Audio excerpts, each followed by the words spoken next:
Anybody remember those shoes they called roos? I don't even know if they're called kangaroos or whatever. Some of the coolest shoes you could have in elementary school. You know why? Because on the side of those shoes, you had a zipper with a pouch. Now, my dad, back when lunch was like 75 cents, you never think you're going to be the old guy talking like this, but back when lunch was 75 cents every day, Dad could give you 3/4. Well, he didn't trust me to put it down in my pocket because I lose stuff, and my wife will verify that still happens today. So he would wrap it in foil, aluminum foil. And the only way you can come back from being that nerdy looking with your lunch money wrapped in foil is to stick it in that little pocket on your Rouge shoes. And when lunchtime comes, you pop your foot up as high as you can so you can undo that zipper, pull out your money. Now, why that story? Because we hang on to the stuff that's important to us. I'm Zach. This is The Average Christian, a project simply about having a relationship with God and how to live that out practically in everyday life. This one is about hanging on to things we love and cherish the most.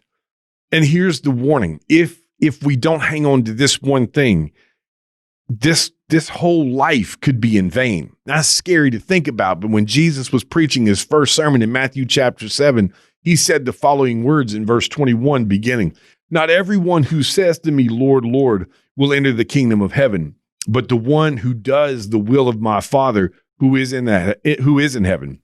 On that day, many will say to me, Lord, Lord, did we not prophesy in your name and cast out demons in your name and do many mighty works in your name?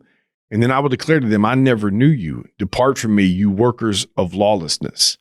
There are religious people who think they are doing God's will and are doing things in God's name and who are sincere and who are trying and giving themselves over to God, but who have not held on to what matters the most. He said there, the identifying factor is those who have done the will of the Father. Now, if you back up a few verses and look at the broad way and the narrow way, he uses the word few in talking about the people that find the narrow way, which is the way to righteousness.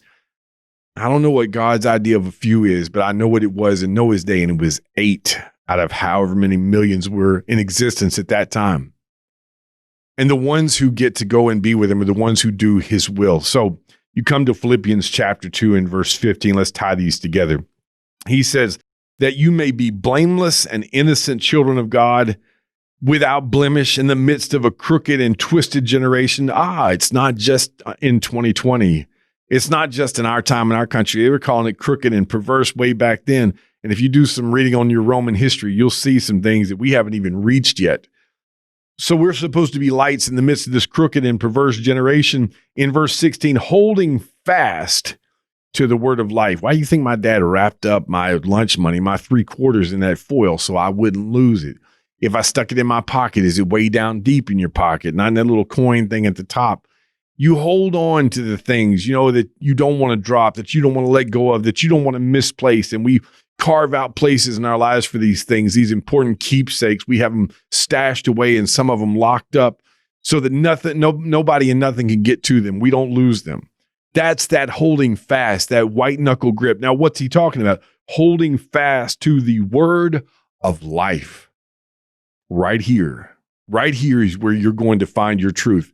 Jesus said in that same chapter, by the way, Matthew 7, those who ask, seek, and knock, it'll be given. So if you are searching diligently and you want to find the truth, you won't help but be able to find it because you are searching in this word. You're praying about it. You're like Cornelius in Acts chapter 10, who misunderstood and was confused, and the Lord helped him out. But if you want to find God, you can't help it. But if you and I don't pay close attention, how many different perversions of the truth are out there of people who are sincere, who are saying we do this in the name of the Lord, but are completely wrong. How sad it will be on that day. And I mean this legitimately. How sad it'll be for God to have to condemn these people because they didn't pay attention. They didn't know what the word says.